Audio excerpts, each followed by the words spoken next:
नमस्कार आदरणीय दर्शकहरू, पछिल्लो क्रममा विश्व कोरोनाको चपेटामा छ। कोरोनाको चपेटा सँगसँगै विभिन्न खालका समस्याहरू थपिन थालेका छन्। किसानले खेतबारीमा खेती गर्न पाएका छैनन्। मानिसहरू विदेशबाट घर फर्किन पाएका छैनन्। कति मानिसहरू सिमानामा छन्। कति मानिसहरू ओल्लो गाउँदेखि पल्लो गाउँसम्म जान पाएका छैनन्। त यो अवस्थामा जननिर्वाचितहरूको भूमिका कस्तो छ? आफ्नो ओडा, आफ्नो नगर, आफ्नो गाउँमा कस्तो खालको भूमिकाहरू निर्वाह गरिरहेका छन्? आज हामी छलफल गर्नेछौँ। आज हामी भक्तपुर नगरपालिका वडा नम्बर 6 मा आइपुगेका छौँ र आज हामीसँग वडा नम्बर 6 का वडा अध्यक्ष हरिराम सुवाल हाम्रो प्रत्यक्ष सम्पर्कमा हुनुहुन्छ। उहाँसँग हामी छलफल गर्नेछौँ र पछिल्लो अवस्था कोरोना संक्रमण हुन नदिन स्थानीय सरकारले कस्तो भूमिका खेलेको छ, आज हामी बहस गर्नेछौँ। कार्यक्रममा स्वागत छ यहाँलाई। धन्यवाद। अहिले पछिल्लो क्रममा कोरोना महामारी विश्वमा फैलिरहेको छ र यो कोरोना महामारी रोक्नको निम्ति तपाईको नगरपालिका वडा नम्बर 6 ले कस्तो खालको भूमिका निर्वाह गरिरहेको छ? विश्वमै कोरोनाको अहिले जुन सङ्कट महामारी फैलिरहेको छ, तपाईले पनि भन्नुभयो, त्यसको विरुद्ध हामी पनि लडिरहेका छौँ। हाम्रो वडामा हामीले अहिलेसम्म वडाबाट राहत करिब 210 जना जतिलाई वितरण गरिसकेका छौँ र यसमा विशेष गरी अलि आर्थिक रूपमा विपन्न अनि गरिब परिवारको अनि विशेष गरी बाहिरबाट आएर बसेका र मजदुरी गरिरहेका व्यक्तिहरूलाई प्राथमिकतामा राखेर हामीले राहत बाँडेका छौँ र अहिले पनि समस्या परेका मानिसहरूलाई, मजदुरहरूलाई अहिले पनि हामीले राहत छिटफुट रूपमा बाँधिराखेका छौँ र साथसाथै भक्तपुर नगरमा किसानहरू धेरै छन् र अहिले चिनिया बिउ आइराखेको छैन फोहोर परार जस्तै। त्यसै कारणले गर्दाखेरि हामीले करिब 700 किसान परिवारलाई हामीले टाइचिन बिउ, हाम्रो आफ्नो बिउ बाँडेका छौँ र त्यो पनि बाँड्ने क्रम जारी नै छ र विशेष गरी यो वडाबाट अरू वडामा अनि चाङु नगरपालिकामा, सूर्य नगरपालिकामा, सूर्य विनायक नगरपालिकामा गएर बसेकाहरूलाई अहिले त्यो हामी बाँधिरहेका छौँ र साथसाथै हामीले 50 जना भोलिन्टियर, नगरपालिकाको निर्देशन अनुसार 50 जना भोलिन्टियर हामीले परिचालन गरिरहेका छौँ। ती भोलिन्टियरहरूलाई, स्वयंसेवकहरूलाई समय समयमा बोलाएर हामीले क्लोरिन छर्कनेदेखि लिएर चुन छर्कनेदेखि लिएर साथसाथै हामीले जुन बिस्केट जात्रा अनि विभिन्न यहाँको स्थानीय जात्राहरूलाई व्यवस्थापन गर्ने र जात्रामा सहभागिता कम गराउनको निम्ति, निरुत्साहित गर्नको निम्ति परिचालन गरिरहेका छौँ र अहिले पनि गरिरहेका छौँ। भक्तपुर नगरपालिका खास गरी नेवार समुदायको बाहुल्यता भएको नगरपालिका पनि हो। यो अहिलेको अवस्थामा बिस्केट लगायत विभिन्न जात्राहरू, चाडपर्वहरू पनि निकै मनाइने गरिन्छ। यी चाडपर्वहरूलाई कसरी व्यवस्थापन गर्नुभएको छ तपाईँहरूले? अब नगरपालिका, जिल्ला प्रशासन बसेर नै हामीले पहिला छलफल गऱ्यौँ र यो वर्ष कोरोनाको यो महामारीले गर्दाखेरि बिस्केट जात्रा गऱ्यो भने यो सङ्क्रमण धेरैभन्दा धेरै मान्छेहरूमा फैलिन्छ भन्ने कुरा रह्यो। त्यो अनुसार जनताहरू पनि सचेत हुँदै गए। हामीले पनि हाम्रा भोलिन्टियर मार्फत त्यसपछि हामीले वडामा यो केही दिनमा पनि 4-5 वटा बैठकहरू राख्यौँ। वडाको भेगको 2-3 दिनमै सबै जनताहरूलाई बोलाएर हामीले यस्तो गर्नु हुँदैन भन्ने एउटा सचेत पार्ने काम गऱ्यौँ। जनताहरू आफै पनि सचेत भए र भोलिन्टियरहरू पनि सक्रिय भयो, जनप्रतिनिधिहरू पनि सक्रिय भयो। जनताको साथ पाएपछि हामीलाई चाहिँ बिस्केट जात्रा लगायत अरू स्थानीय जात्राहरू रोक्नको निम्ति, अहिलेलाई पोस्टपोन गर्नको निम्ति, अहिलेलाई नगर्नको निम्ति सजिलो भयो। त्यसरी हामीले सफल पारेका छौँ। स्थानीय मान्छेहरूसँगै सरसल्लाह गरेर उहाँहरूकै सरसल्लाहमा हामीले यो जात्राहरू हाललाई मात्र हामीले पोस्टपोन गरेका। कतिपय ठाउँमा मानिसहरूका फोन आउने गर्छन्, मानिसहरूको गुनासो बढ्दै गएको छ। पछिल्लो क्रममा कतिपय नगरपालिका, कतिपय गाउँपालिका, कतिपय ओडामा आफ्ना नजिकका मान्छेलाई राहत बाँडिरहेको, नजिकका मान्छेलाई हरेक किसिमका सेवा सुविधाहरू दिइरहेको, तर हिजो निर्वाचनको बेला चुनावी घोषणापत्रमा लेखेका कामहरू केही पनि भएनन्, अहिले यो के हो हामीले बुझ्न सकेनौँ भनेर विभिन्न ठाउँबाट मानिसहरूले गुनासो गर्ने गर्छन्। तपाईहरूको नगरपालिका, तपाईहरूको यो ओडामा कस्तो छ? भक्तपुर नगरपालिकाको हकमा हामीले त्यस्तो गरेका छैनौँ, त्यस्तो आरोप पनि हामीलाई लागेको छैन। अझ 6 नम्बर वडाको हकमा भन्ने हो भने हाम्रो जनप्रतिनिधि प्लस नगरपालिकाको निर्देशन अनुसार हामीले 17 जनाको समन्वय समिति बनाएका छौँ। त्यसपछि हामीले आएका निवेदनहरूको जुन छानबिन गरेका छौँ, त्यो छानबिन गरेर आएको नामावलीमा हामीले 17 जना बसेर छानबिन गरेपछि यो दिनै पर्ने हो, सरकारले निर्देशिका पठाइदिएको छ, त्यो निर्देशिकामा पर्ने हो भने लागेपछि त्यसपछि साँच्चीकै दिनै पर्ने भन्ने हो भने लागेपछि 17 जनाको समितिमा छलफल गरेर निर्णय गरेर मात्र हामीले दिइरहेका छौँ। कुनै पनि व्यक्ति मलाई राहत चाहियो भनेर रुन आउने बित्तिकै भन्न आउने बित्तिकै अहिले पनि हामीले दिइरहेका छैनौँ। 1-2 दिन हामी अनुसन्धान गर्छौँ, बुझ्छौँ, घरपतिलाई बुझ्छौँ, डेरावाला हो भने अरू आसपासकोलाई बुझ्छौँ, अनि त्यसपछि दिनुपर्ने हो भन्ने लाग्यो भने हामीले त्यसरी दिइरहेका छौँ। जसको कारणले गर्दाखेरि हामीलाई अहिलेसम्म त्यस्तो आफ्नो मान्छेलाई मात्र दियो, आफ्नो कार्यकर्तालाई मात्र दियो भन्ने आरोप चाहिँ हामीले सुनेका चाहिँ छैनौँ। भूकम्पको बेला जसरी सबैले राहत पाएका थिए यो बेला पनि त्यसै गरी पाउँछन् कि भन्ने मानिसको मानसिकता छ। यहाँ त्यो देखियो कि देखिएन? यहाँ चाहिँ अब एकद्वार प्रणाली हामीले नगरपालिकाले पूर्णतः लागू गरेका छौँ र वडामा पनि कति मान्छेहरू हामी राहत बाँड्छौँ भनेर आए। विदेशमा बसेका नेपालीहरू, यहीँ वडाका नेपालीहरूले पनि हामी राहत बाँड्छौँ, म पैसा पठाइदिन्छु, हजुरले बाँड्नुहोस् भनेर आए। हामीले के भनेका छौँ भन्दाखेरि तपाईँले जति पैसा दिनुहुन्छ यो वडाको लागि भनेर तपाईँ नगरपालिकामा जम्मा गर्नुहोस्, मेयरजीले यहाँ पठाउनु भयो भने हामी बाँड्छौँ, तपाईँ निजीले तपाईँको पैसा मलिएर हामी त्यसरी बाँड्दैनौँ। र त्यस्तो एकद्वार प्रणाली अन्तर्गत काम गरेको कारणले हामीले अरू एनजिओ आइएनजिओलाई त्यसपछि क्लबहरूलाई पनि त्यस्तो गर्न दिएनौँ। सबै नगरपालिकामा जम्मा गर्न लगाएर त्यहाँबाट आएको राहत नै हामीले बाँडेको। त्यस्तो हामी कहाँ चाहिँ त्यस्तो समस्या चाहिँ खासै देखा परेन। अहिले जस्तै मानिसहरूमा के पनि छ भन्दा भूकम्पमा जसरी राहत पाइयो, सबैजनाले राहत पाए भन्ने थियो त्यति बेला। अहिले सबैजनाले अझ फेरि पनि पाउँछन् कि भन्ने जनमानसमा त्यस्तो खालको। अब नेपाल सरकारको निर्देशन अनुसार सबैलाई दिने छैन। नेपाल सरकारले निर्देशिका दिएको छ र त्यसमा चाहिँ विशेष गरी मजदुरहरू, खान नपाएकाहरू, पिछडिएकाहरू, अल्पसङ्ख्यकहरू, दैनिक ज्यालादारी गर्नेहरूलाई दिने भनेको छ।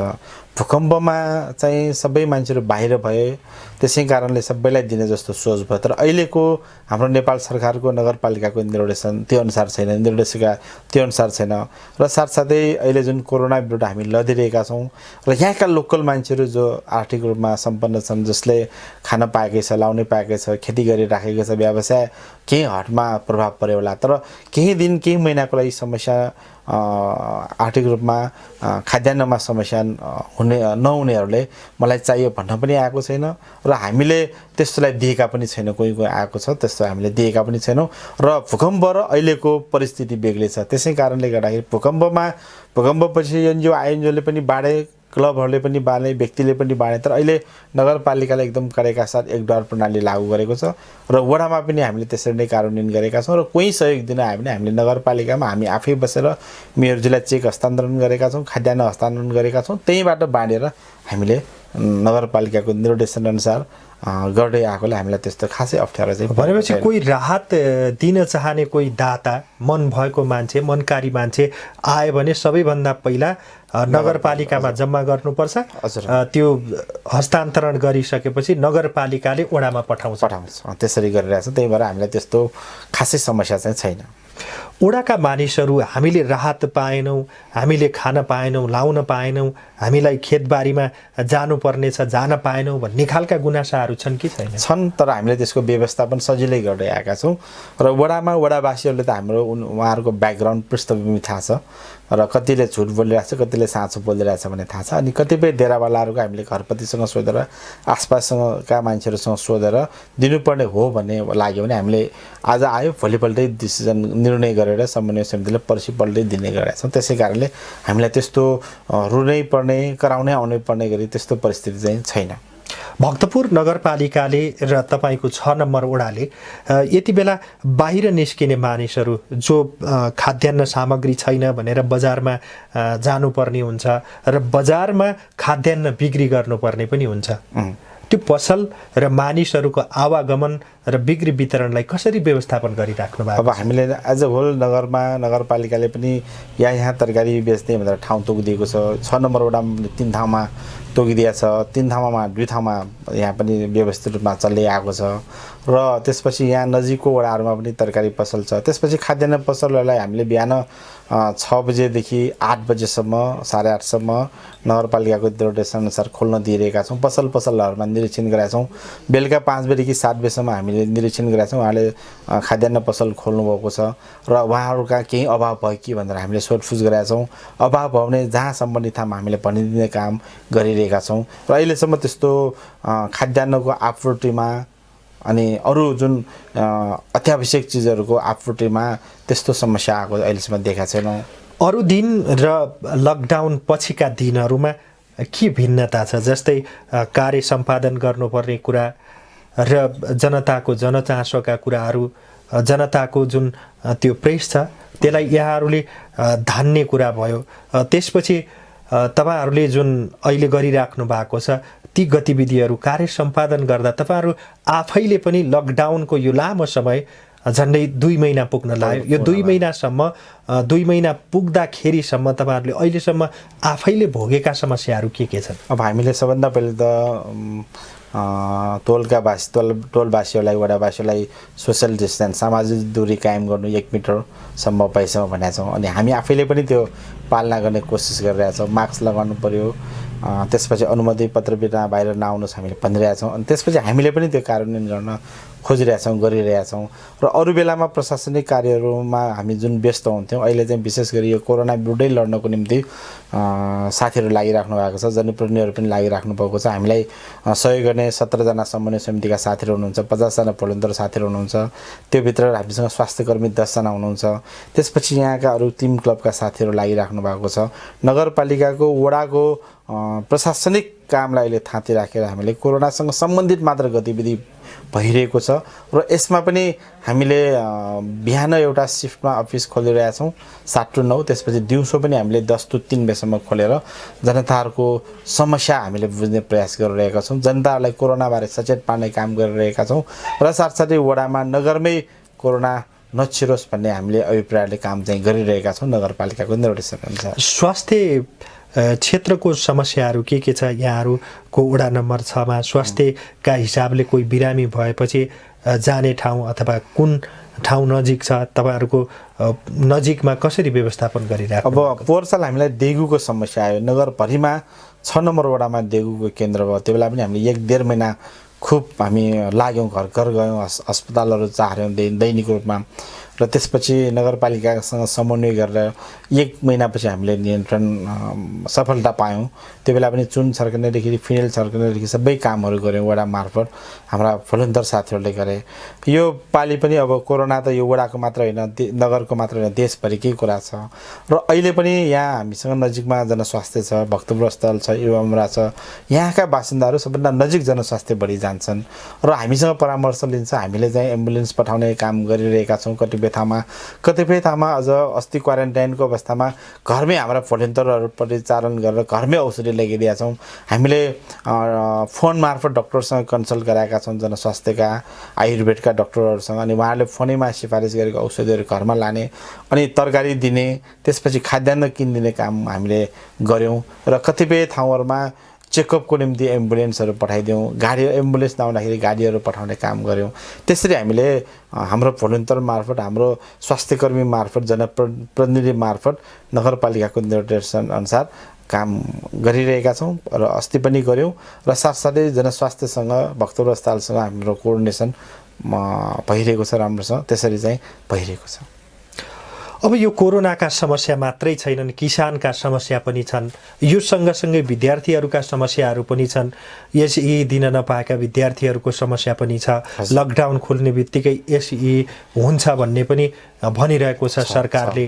भनेपछि यो मर्कामा परेका विद्यार्थीहरू जसले पढ्न पाएका छैनन्, यो बेला यो जनतासँग प्रत्यक्ष सरोकार राख्ने वडा, यो सरकारले यति बेला स्थानीय सरकारले यो शिक्षासँग सम्बन्धित कुरालाई कसरी व्यवस्थापन गरिरहेको छ? अब एज अ होल नगरपालिकाले विशेष गरी एसईका विद्यार्थीलाई ध्यानमा राखेर भर्चुअल क्लास सुरु गरेको छ। अहिले यो धेरै भयो र यसको जुन प्रभावकारिता कारणपछि राम्रो भएर अहिले अरू नगरपालिकाहरूले पनि कपी गरेको अवस्था छ। त्यो राम्रो कुरा पनि हो र यहाँ राम्रोसँगै सञ्चालन भइरहेको छ। यसमा पनि भोलिन्टियर साथीहरू क्रियाशील छ र साथसाथै हामीले यहाँ जुन वडाका विद्यार्थीहरूसँग हामी प्रत्यक्ष टचमा छौँ, कतिसँग फोन सम्पर्क छ र उहाँहरूलाई हामीले एसएलसीको निम्ति एसईको निम्ति तयारी गर्नु भन्ने हामीले निर्देशनका कुराहरू गरेका छौँ मौखिक रूपमा। र साथसाथै किसानहरूको कुरा गर्नुभयो, किसानहरूलाई हामीले प्रहरीसँग समन्वय गरेर दैनिक रूपमा खेती किसानी गर्नेहरूलाई खेत पठाइदिनु नरोक्नुहोस्, बिचमा नरोक्नुहोस्। अनि उहाँहरूले जुन खाद्यान्न ल्याउनुहुन्छ, उत्पादनहरू ल्याउनुहुन्छ, विशेष गरी तरकारीहरू भयो, त्यसमा हामीले कोअर्डिनेसन गरिदिएका छौँ ताकि अब दिनभरि लकडाउनमा घर बस्दाखेरि बोर हुने, गाह्रो हुने समस्या हुन्छ, खेतमा गउने कमसेकम आनन्द हुन्छ, टाइम पास हुन्छ भन्ने हिसाबले किसानहरूको हकमा त्यसरी हामीले सहयोग गरिरहेका छौँ। र त्यसपछि विद्यार्थीको हकमा चाहिँ विशेष गरी एसईका विद्यार्थीहरूलाई चाहिँ अब नगरपालिकाले जुन भाटगाउँ टेलिभिजनमा कक्षा सञ्चालन गरेको छ त्यसको प्रभावकारिता हामीले फोन मार्फत अनुगमन गरिरहेका छौँ र त्यसपछि क्वारेन्टाइनमा बसेका विद्यार्थीहरूसँग पनि हामी सम्पर्कमा छौँ। विद्यार्थीहरूका समस्या अहिले यो भर्चुअल क्लास पनि प्रभावकारी बनिरहेको छ। यो सँगसँगै किसानहरूका समस्या, अहिले कर्म गर्नुपर्छ किसान, अझ कृषि कर्म गरेर आफ्नो जीविका चलाउनु पर्ने अवस्था पनि छ। अझ यो लकडाउनको बेला यो सँगसँगै भोलिका दिनमा समस्या के पनि आउन सक्छ भन्दाखेरि के खाने भन्ने समस्या पनि आउन सक्छ।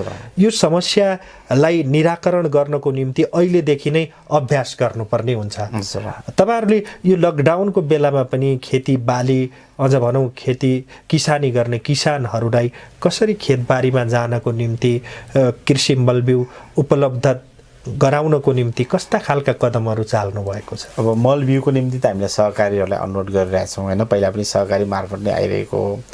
र त्यसपछि कृषकहरूलाई जस्तै अब नगरपालिकाले 1700 रोप्ने आवास योजना सञ्चालन गरेको छ, त्यसमा बाली नलगाउन भनिरहेको छ। तर हिजो अस्ति मात्र आयोजनाको उपभोक्ता समितिको बैठक बसेर अहिले त्यो जग्गा हाललाई गर्न दिने निर्णय गरेका छौँ। त्यसले पनि अलिकति सहज त बनाउला नै। त्यसपछि जुन अरू नगरपालिकामा हाम्रा यहाँका दाजुभाइहरू आफ्नो खेती गर्न जान्छन्, बाली गर्न जान्छन्, उनीहरूलाई पनि अब सहजीकरण गर्ने हिसाबले बिउ उपलब्ध गराएको त एउटा उदाहरण त्यो भइहाल्यो। त्यसपछि हामीले त्यो नगरपालिकाले दिएको बिउभन्दा नपुगेका किसानहरूलाई थप हाम्रो स्थिति कृषि सहकारीमा सम्पर्कको निम्ति हामीले भनेका छौँ। र त्यो बाहेक पनि हामीले कृषकहरूलाई यो लकडाउन अगाडि पनि हामीले समय समयमा वडा कार्यालयमा बोलाएर प्रशिक्षणहरू ट्रेनिङहरू सञ्चालन गरेका छौँ। नगरपालिका आफैले पनि कृषि समितिले विशेष गरी हाम्रो राजकृष्ण गोराजी हुनुहुन्छ, म पनि सदस्य छु, त्यसले पनि विभिन्न कृषकहरूसँग सम्बन्धित विभिन्न यो उत्पादन बढाउने खालको यो ट्रेनिङहरू हामीले सञ्चालन गरिरहेका छौँ। कोरोनाको अवधिमा चाहिँ अलग त्यसरी गर्न त पाएका छैनौँ, त्यही पनि हामी कृषकहरूको सम्पर्कमा छौँ, कृषकहरूको समस्यालाई बुझ्ने प्रयास गरेका छौँ। र यो अवधिमा बाहिरबाट खाद्यान्न आउन नसक्ने अवस्था भयो भने हामी कसरी आत्मनिर्भर बन्ने भन्ने विषयमा हामीले छलफल चलाइरहेका छौँ। र बिउ दिनु, त्यसपछि यो खेती गर्नको निम्ति स्वीकृति दिनु, त्यसैको सिलसिला हो। अहिले केन्द्रीय बजेट बन्ने क्रममा छ, अब केही समयपछि अधिवेशन पनि हुनेवालामा छ, बजेट अधिवेशन पनि सुरु हुनेवालामा छ। यो बेला खास गरी स्थानीय तहका समस्या र प्रदेश त्यो सँगसँगै केन्द्र सरकारले कसरी बजेट बनाउनुपर्छ जस्तो लाग्छ यो कोरोनाको कहरसँगै? केन्द्रीय सरकारले अब नेपालमा कृषकहरूको सङ्ख्या बढी छ, नेपालको अर्थतन्त्र कृषि प्रधान छ, त्यसै कारणले कृषकहरूलाई अछुतो गरेर त अझसम्म पनि औद्योगिकरण हुन सकेको छैन। औद्योगिकरणलाई कसरी हामीले बढावा दिने? हाम्रा 70-80 लाख युवाहरू विदेशमा छन्, भारतमै पनि 40-50 लाख छन् र भारतको त्यस्तो ठाउँ छैन जहाँ नेपाली नपुगेको होस्। किन नेपालीहरू बाहिर गए त? किन जानु पर्यो त? हाम्रा युवाहरू, अझ शिक्षित युवाहरू विदेशमा छन्, जो पिएचडी को निम्ति जान्छ, जो मास्टर गर्नको निम्ति जान्छ, जो टेक्निकल लाइन पढ्नको निम्ति जान्छ, ती विद्यार्थीहरू भोलि नेपाल फर्कला भनेर त्यही अड्किएको छ। नेपाल आउँछ, यहाँ बस्न नसक्ने कन्डिसन आउँछ, फेरि जान्छ। त्यो परिस्थिति किन भयो भने यहाँ ती विद्यार्थीहरूलाई ती युवाहरूलाई मिल्ने खालको रोजगारी सिर्जना भएन। यहाँ आम्दानीको स्रोत कम भयो, त्यसै कारणले विदेश जाने परिस्थिति आयो। त्यसै कारणले गर्दाखेरि यो जुन नयाँ बजेटमा ती युवाहरूलाई नेपालमै रोजगारी सृजना गर्ने किसिमको बजेट ल्याउनुपर्छ। त्यसपछि कृषकहरूलाई छुट्याउने हुँदैन। यी दुई तीनवटा कुराहरूमा ध्यान दियो भने मलाई जहाँसम्म लाग्छ बजेट चाहिँ को सही सदुपयोग होला, बजेट चाहिँ सफल होला जस्तो लाग्छ। अब अहिले यो कोरोनासँग सम्बन्धित कुराहरू भयो, अब व्यक्तिगत कुरातर्फ लागौँ। तपाईँ नेपालकै वडा अध्यक्षहरूको भिडमा डाक्टर हरिराम सुवाल भनेर यति बेला लेखाउनु भएको छ। कान्छो वडा अध्यक्ष डाक्टर भनेर पनि भनिएको छ अहिले यति बेला। यो स्थानसम्म आइपुग्न तपाईँले कस्ता खालका दुःख कष्टहरू भोग्नुभयो? अब मैले पिएचडी सुरु गरेको त वडा अध्यक्ष हुनुभन्दा अगाडि नै हो। 6-7 वर्ष नै भयो होला र अहिले त्यसैको कन्टिन्यू पिएचडी विद्यावारिधि सघाउँ भन्ने हिसाबले अलिकति लागेको मात्र हो। यो वडा अध्यक्ष हुने क्रममा सकिएको मात्र हो, नत्र मेरो पिएचडी रोल क्रम पहिला नै हो, भूकम्प अगाडि नै हो। र अहिले व्यस्तताका बावजुद पनि मैले पिएचडी गर्ने यो राम्रो कुरै हो। र मलाई के लागिरहेको छ भन्दाखेरि राजनीति गर्ने मान्छेले अध्ययन गर्नुपर्छ र बाहिरको कुरा त भन्नै परेन, त्यसपछि सैद्धान्तिक कुराहरू पनि अध्ययन गर्नुपर्छ भन्ने लागेर मैले मेरो त्यो यो पिएचडी कोर्स चाहिँ वडा अध्यक्ष भए पनि व्यस्तताका बावजुद पनि सकाएको खास चाहिँ। यो स्थानसम्म पुग्न तपाईँले के गर्नुभयो? कस्ता खालका दुःखहरू भोग्नुभयो? मिहिनेत त अब पिएचडी भनेकै अनुसन्धान भयो। अनुसन्धानको निम्ति प्रशस्त समय चाहिँ दिनु पर्यो। वडा अध्यक्ष हुनुभन्दा अगाडि पनि म एकजना शिक्षक थिएँ, पूर्णकालीन शिक्षक थिएँ र त्यो बेला पनि अफिस आवर सकिएपछि विशेष गरी मेरो अफिस आवर 1 बजीसम्म थिए। 1 बजेपछि म टियु जान्थेँ, लाइब्रेरीमा जान्थेँ, फिल्डमा जान्थेँ। त्यसरी मैले रिसर्च गरेँ होला 3-4 वर्ष। वडा अध्यक्ष भएपछि बिचमा भूकम्पको क्रममा मेरो 1 वर्ष जति छुट्यो अध्ययन अनुसन्धान।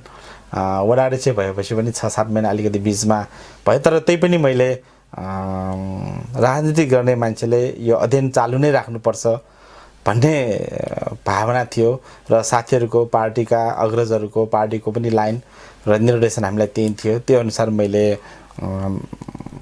सकाएँ, पार्टीकै सहयोगले, साथीहरूको सल्लाहले सकाएँ। यो खुसी कसरी साट्नुभयो? अब साथीहरूसँग यसो छलफल गरेर, परिवारसँग साथीहरूसँग छलफल गरेर त्यसरी नै गरेँ भनौँ। अब भनौँ अहिले यति बेला यो कोरोनाको कहर पनि छ, कोरोनाको कहरको बिचमा हामी छौँ। यो सँगसँगै तपाईँले विद्यावारिधि पनि सकाइसक्नु भएको छ। यो यति बेला खास गरी अझ पढ्न पाए हुन्थ्यो भन्ने मानिसहरू जसले विविध कारणहरूले आफ्नो पढाइलाई अगाडि बढाउन नसकेका हुन सक्छन्, अझ कतिले विद्यावारिधि गर्छु भन्दै पनि रोकिरहेको अवस्था हुन सक्छ, उहाँहरूलाई के सुझाव दिनुहुन्छ? मेरो त मैले हिजो अस्ति साथीहरूसँग पनि कुरा गरेको थिएँ। मान्छेले एउटा उद्देश्य लियो भने, गर्न चाह्यो भने पढाइमा मात्र होइन अरू कुरामा पनि गर्न सक्छ भन्ने कुरा मेरो आफ्नो यो विद्यावारिधि सकिएको बात पनि एउटा उदाहरण हो। त्यसै कारणले अध्ययन एउटा हाम्रो जीवनको एउटा पाटो हो। जसरी सिक्काको 2 पाटा हुन्छ त्यसरी नै अध्ययन पनि हाम्रो जीवनको एउटा पाटा नै हो र त्यो पाटा पुरा नगरिकन लाइफ चाहिँ पुरा हुँदैन, अधुरो नै हुन्छ जस्तो लाग्छ। त्यसै कारणले विशेष गरी युवा र विद्यार्थीहरूलाई म के अनुरोध गर्न चाहन्छु भन्दाखेरि हाम्रो औपचारिक शिक्षा आवश्यक छ र साथसाथै व्यावहारिक शिक्षा त चाहिन्छ नै। अझ राजनीतिमा लाग्ने साथीहरूले अध्ययन गर्नुपर्छ, अनुसन्धान गर्नुपर्छ र मैले पनि त्यही सोच राखेर पार्टीका अग्रजहरूको सल्लाह अनुसार उहाँहरूसँगै सिकेर राजनीतिमा लाएर सिकेर यो अध्ययन अनुसन्धान चाहिँ गरे हौँ, विद्यावारिधि सकाएको। यहाँलाई बधाई छ। धन्यवाद। अब हामी अन्तमा छौँ। अन्तमा जो लकडाउनको समयमा सिमानामा बसिरहेका छन्, विदेशका विभिन्न ठाउँमा नेपाल फर्किन पाए हुन्थ्यो भन्ने मानिसहरू छन्, अझ घरभित्रै बसेर 2 महिना पुग्न लागेको छ। यो अवधिसम्म घरभित्रै बसेर लकडाउन विरुद्ध लड्ने जनतालाई के भन्नुहुन्छ? अब नेपाल सरकारले लकडाउनको निर्णय चैत्र 11बाट गरेको र म एक वडा अध्यक्ष भएको नाताले सम्पूर्ण नेपालीहरूलाई अनि मेरो वडाका वडावासीहरूलाई के अनुरोध गर्न चाहन्छु भन्दाखेरि कोरोनाको जुन महामारी छ यसको सबभन्दा रोक्ने बेस्ट उपाय भनेको हामीले चीनमा हेऱ्यौँ, वुहानमा हेऱ्यौँ, लकडाउनै हो। अमेरिकामा हामी हेर्न सक्छौँ, इटालीलाई हामी हेर्न सक्छौँ, स्पेनलाई हामी हेर्न सक्छौँ। त्यहाँ लकडाउन नगर्नाले, लकडाउनको निर्देशन पालना नगर्नाले कस्तो महामारी फैलिरहेको छ। युद्धभन्दा भयावह स्थिति छ। हुन पनि यो पनि एउटा युद्ध नै हो, युद्धको रूप हो। अहिले अमेरिका जसरी कोरोनामा फसिरहेको छ, इटाली स्पेन जसरी फसिरहेको छ, नेपालमा पनि त्यो परिस्थिति नहोस्। त्यसै कारणले गर्दाखेरि नेपाल सरकारको लकडाउनलाई हामीले पूर्ण कार्यान्वयन गर्नुपर्छ। घर घरमै बसेर हामी यो कोरोनाको विरुद्ध लड्ने हो।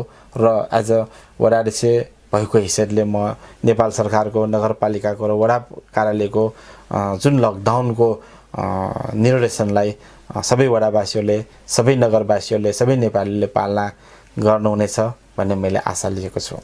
हस्, महत्त्वपूर्ण विचार र समयका निम्ति यहाँलाई धेरै धेरै धन्यवाद। हस्, धन्यवाद। तपाईँहरूको जुन कैलाश अनलाइन टिभीलाई पनि मेरो आफ्नो विचार, आफ्नो भनाइ राख्ने मौका दिनुभएकोमा विनोदजीलाई धेरै धेरै धन्यवाद।